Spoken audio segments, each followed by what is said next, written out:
This week on NBA G League Takeover, NBA lottery picks and first rounders crushing it in the G League. We break down Reed Sheppard, Cody Williams, Terrence Shannon Jr., and more. Plus, All-Star Weekend is coming soon. What will the G League Up Next game look like? And later on, NBA vet and Santa Cruz Warrior Kevin Knox joins the show. All that and more coming up on NBA G League Takeover. This is NBA G League Takeover, sponsored by Kumho Tire. Hello and welcome to NBA G League Takeover. I'm Mike Davis, joined right now by my main man. We got CJ Watson. CJ, 10-year NBA vet. Great to be with you. A lot to talk about this week on NBA G League Takeover.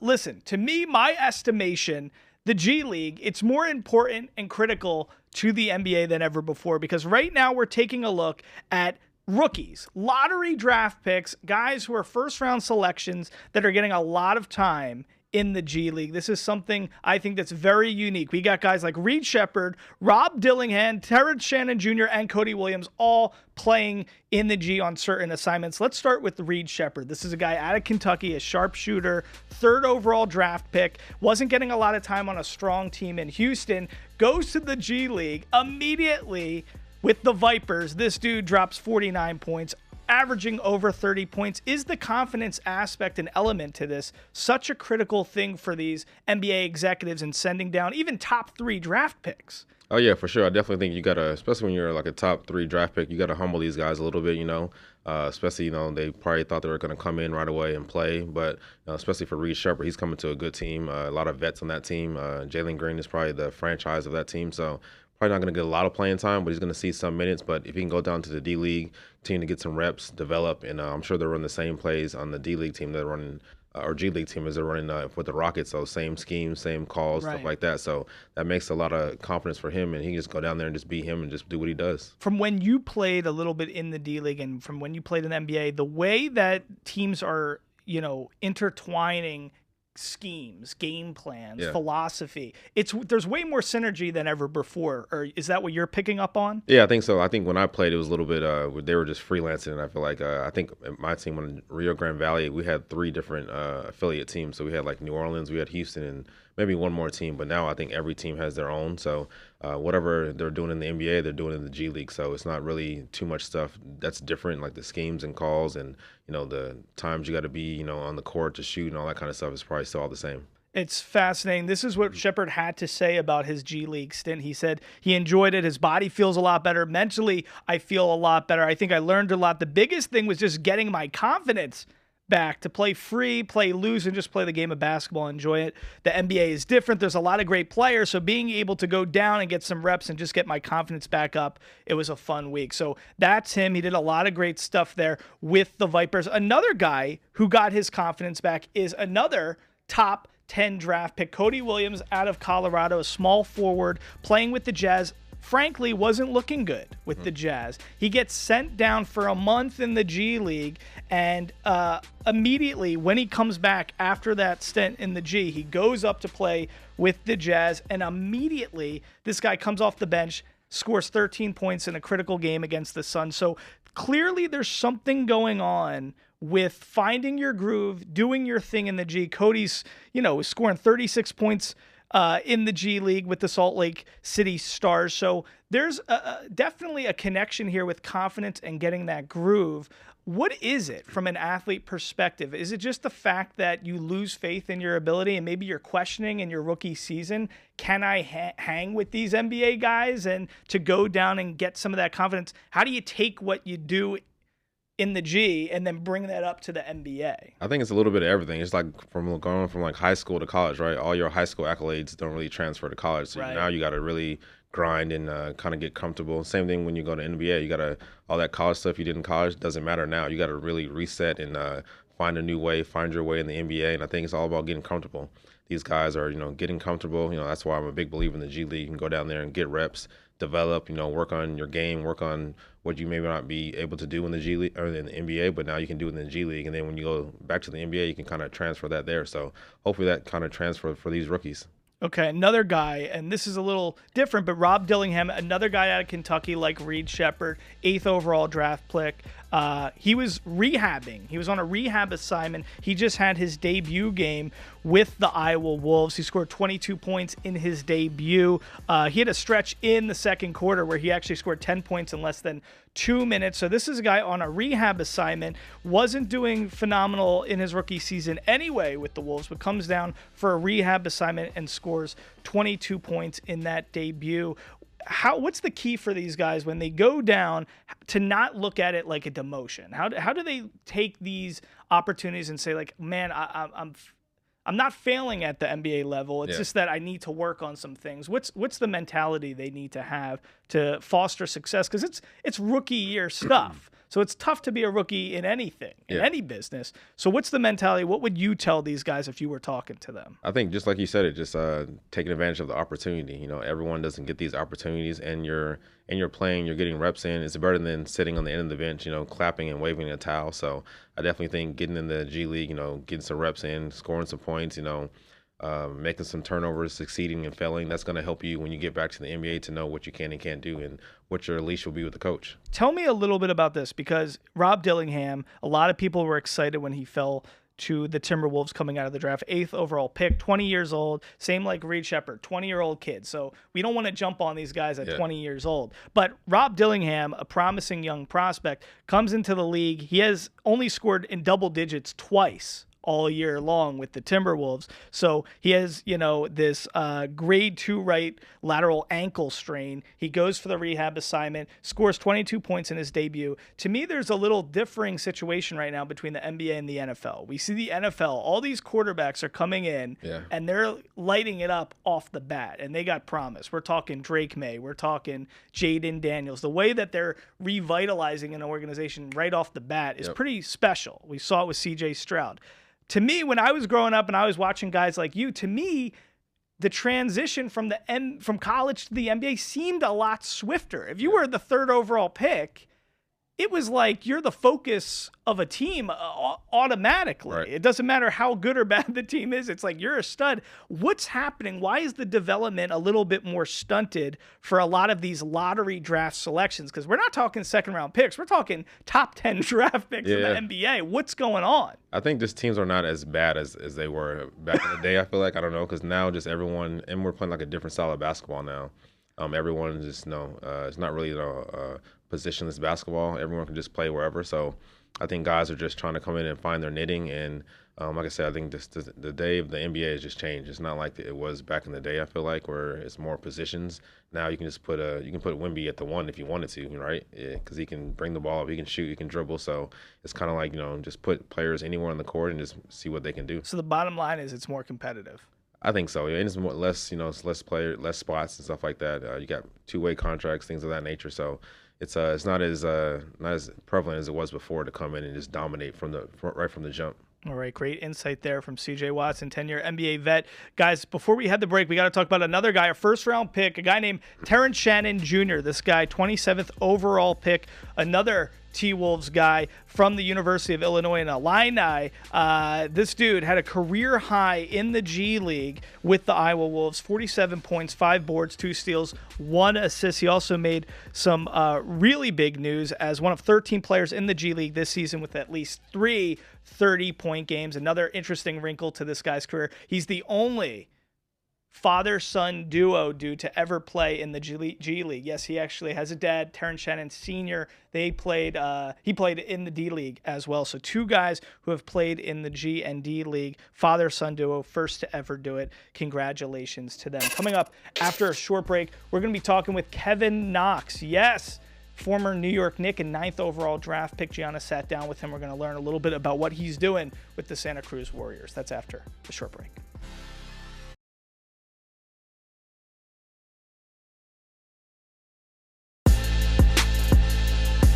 This is NBA G League Takeover, sponsored by Kumho Tire. My name is Kevin Knox, Santa Cruz Warriors, and this is my 2nd year in the G.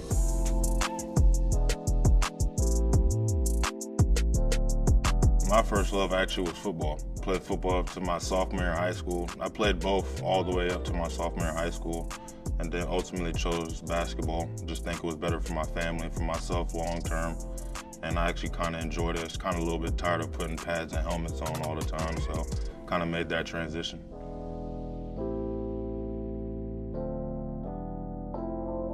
That's actually a good question because that was my first time actually making a big time decision for myself before making a college decision, before anything really. My pops played football in the NFL, so kind of went to him, just told him, I'm a little bit tired of playing football and kind of want to make that full transition to basketball. Talked to him for a little bit, and he was all on board with it. I mean, he kind of just supported me any decision I wanted to make. And what ultimately made me make that decision was I just came back from overseas playing USA basketball, and my recruitment started to pick up a little bit for basketball. Like a lot of bigger schools started to contact me, and I kind of just was like, I think I should go ahead and focus my junior, senior year on basketball and making the right decision moving forward.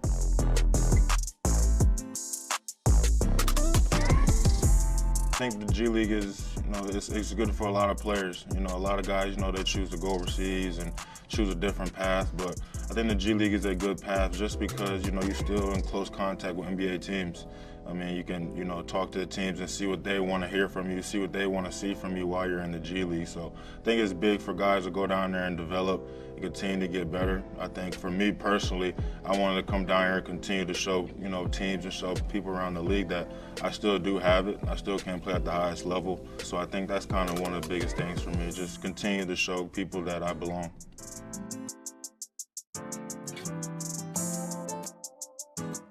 Mainly for me, defense and just being more consistent. I think consistency is a big thing in the league, and a lot of young guys come in the league at a young age and they struggle with consistency just because, it's a big jump in games. You're going from 30 games in college, 30 games in high school, now you're playing 82 games on the road, travel, landing at 3 a.m. So I think consistency is one of the hardest things to learn as a young guy coming into the league. Talking to a lot of vets, they said that's kind of one of the biggest things as well. Still a lot of vets, a lot of stars to this day are still working on being consistent every single night. It's one of the hardest things to do in this profession. Any sport really, come out every single game and play the same way, play hard. It's not easy. So I think defense and consistency are kind of the two biggest things that I'm really working on down here. All right, great stuff there from Kevin Knox. So CJ, let's talk about this dude. It seems like it's like the Kentucky Wildcat hour here on NBA G League Takeover. Obviously, we spoke about Reed and Rob. Now we're talking about Kevin Knox, a dude, 2018, he was the 9th overall pick selected by the New York Knicks. Never really found his footing in the NBA, but he was an interesting dude. He kind of has a big build, kind of almost like Derek Coleman-ish, and he can shoot inside, small forward, power forward-ish kind of thing. But now he just coming off of a Player of the Week vote in the G League. He had a career-high 39 points, season-high 6 3-pointers made with the Santa Cruz Warriors. So tell us a little bit about what you think about Kevin Knox and the way that he's finally finding some footing right now in the G. Yeah, I like his game. This is why I like the G League because, like I say, if he didn't get drafted 9th overall in a couple years in the league, then he probably would have went overseas or whatever and, out of sight, out of mind. So now he's still in the G League developing, still getting better. He's still young. Like I said, I like his game. He can score from all 3 facets, super athletic. So I think he still has a shot to get to the NBA. Is Kevin Knox, a guy like that, 2018, I mean, just from a real standpoint, 2018, you're the 9th overall pick. Is he ever going to be the player that the Knicks thought he could be, or is that ship? So, yeah. That I think ship that has ship is sailed? sailed. Yeah. He's probably going to be like a 3-and-D type guy, and maybe, hopefully, he'll get another 3 or 4 year contract, maybe. But like I said, that ship for him to be like a offensive, defensive type of player is probably long gone. But injuries happen all the time, so you never know. Just got to be ready for your opportunity. Yeah, Santa Cruz Warriors. He's a major part of a team right now that just had their first loss. They were the longest undefeated team in the G in the regular season right now. So Santa Cruz Warriors, obviously this is exciting time because San Francisco's having the All-Star game coming up soon. We're going to be talking about that in a little bit. One player is certainly going to be representing the Santa Cruz Warriors in San Fran for that All-Star game. Very well likely could be Kevin Knox. Tell us a little bit about what you think just from the Santa Cruz Warriors standpoint. How do you keep that momentum when you're the last team to have a loss and you're playing that well? What's grooving from a team standpoint when you're feeling it that well? Yeah, I mean, the team is obviously, doing well, and I think everyone just knows their role. I think that's the biggest point. When you have a team that's been that successful and just now lost, everyone knows their role. There's no egos. There's no, I'm bigger than the team type players. So, and everyone's doing well, and I think that's the biggest thing for them. Okay, there you go. Listen, All-Star Weekend is coming up. Is one of my favorite things to take in as a little kid and still to this day. Coming up after a short break, we're going to be breaking down a lot of the new formats. The NBA is going to a new format. The G's got some interesting things they're doing. So coming up after a short break, CJ and I will be talking All-Star Game in San Fran. That's coming up.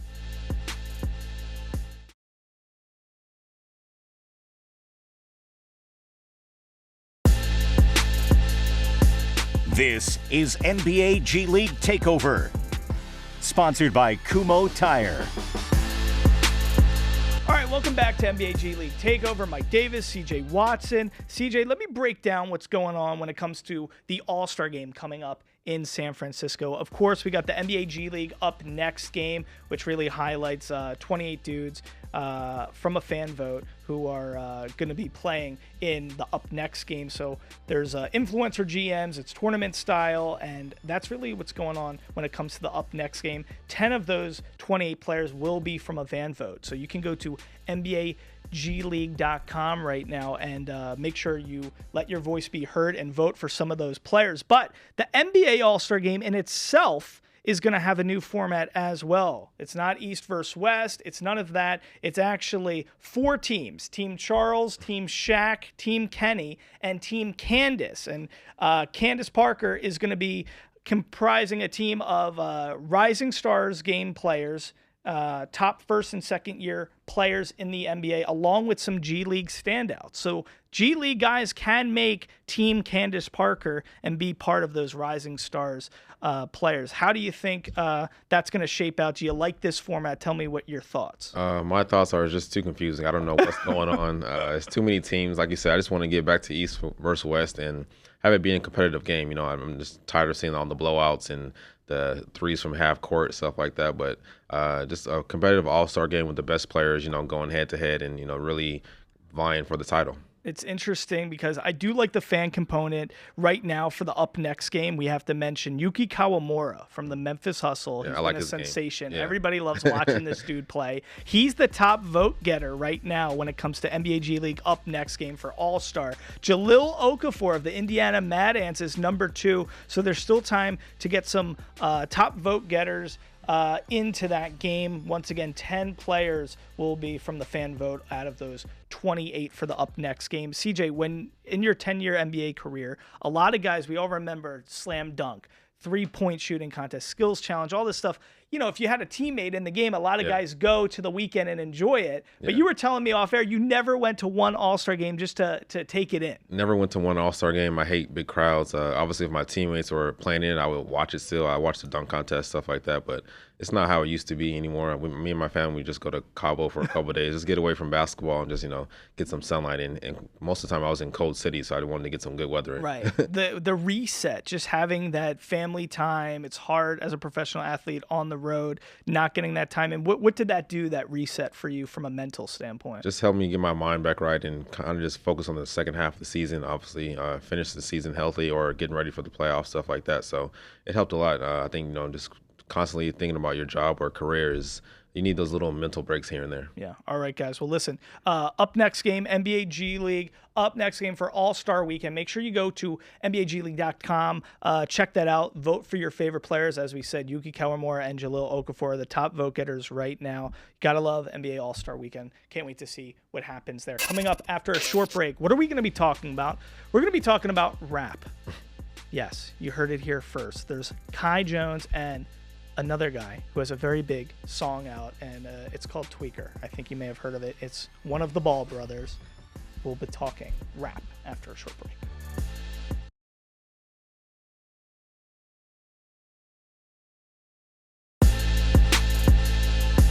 This is NBA G League Takeover, sponsored by Kumho Tire.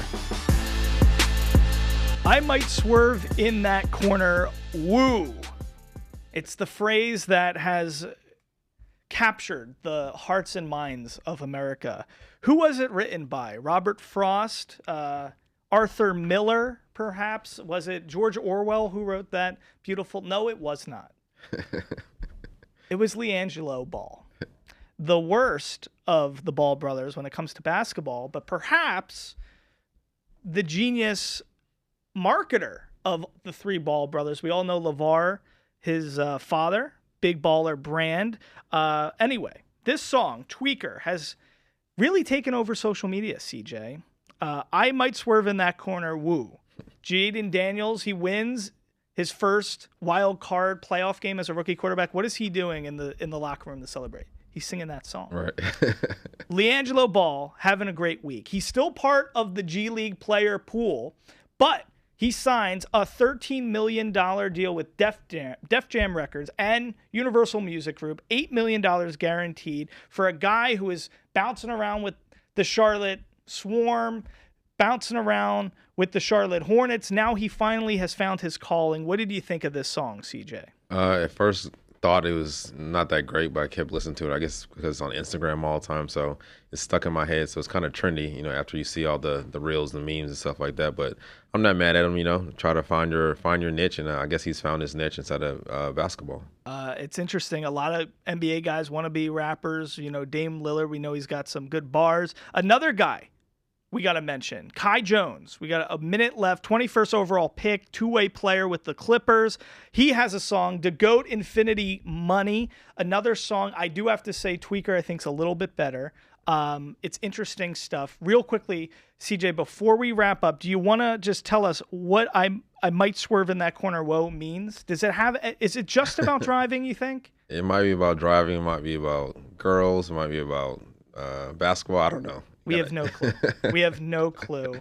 Congratulations to LiAngelo. We're wishing you all the success in the world. Hopefully you can write an original for us here on NBA G League Takeover. CJ, great hanging out with you. Until next time, from the Den here at Foxside Studios, I'm Mike Davis. We'll see you next time here on NBA G League Takeover.